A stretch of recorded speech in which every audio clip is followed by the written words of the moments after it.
For all the aggression Ukraine continues to show to reclaim its own territory, it seems Kyiv's allies want Zelensky to finally come to the negotiating table with Vladimir Putin. After top officials in the United States put the onus of peace on Ukraine, it is now France that has entered the game.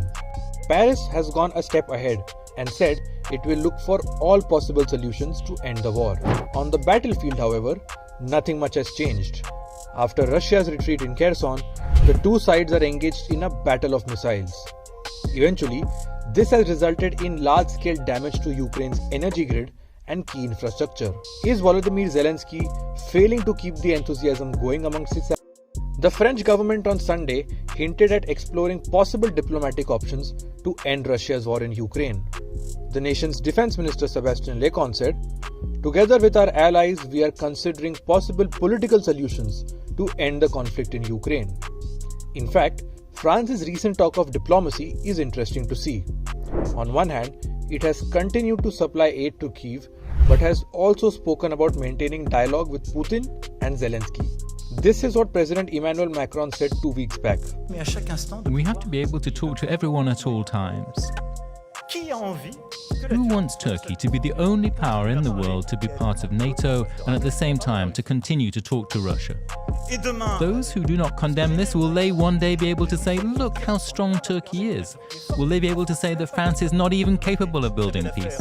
Well, that's clever. You tell us we can't talk. A diplomat's job is to talk to everyone, including and especially to those we do not agree with. Now, note the part when Macron says, talk to those whom you don't agree with. The indications of a peace talk with Russia go far back. The indication of the West pushing Ukraine for peace talks is clear. For context, according to the Kyiv Institute for the World Economy, France is 11th in terms of weapon deliveries with €233 million of aid. Additionally, the European Union as a whole has given a massive €19.7 billion aid to Ukraine since the invasion began in February. While in absolute terms, Paris is fairly behind nations like the United States, it has contributed significantly to Ukraine. For instance, Paris gave 18 Caesar self-propelled howitzer that is significantly assisting Kyiv tackle Russian aggression. Now, France isn't alone in this diplomatic push.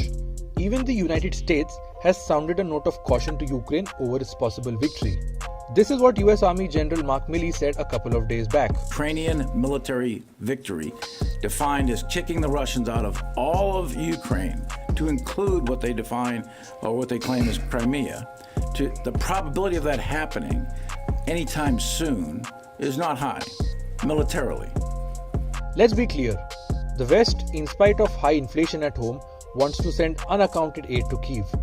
As if that weren't enough, Washington also wants to send expensive weapons from its inventory to Kyiv at the cost of depleting its own reserves. The European Union, on the other hand, ahead of a dark winter and an excruciating energy crisis, wants to unite the bloc and send as much money and weapons as Kyiv needs. But mind you, there's a clear and steep decline in popular support for this rather generous political solidarity the West is trying to display. Common citizens in Europe have taken to the streets, demanding answers from their political heads. Answers to their concerns over high energy prices, cost of living, and inflation. That is something the bloc doesn't seem to have an answer to, at least for now. In Washington, the Republicans want to get the Biden administration in line by calling for a strict audit of the aid given so far. It is amidst all of this that murmurs of peace talks between Russia and Ukraine have grown louder. Do you think Zelensky will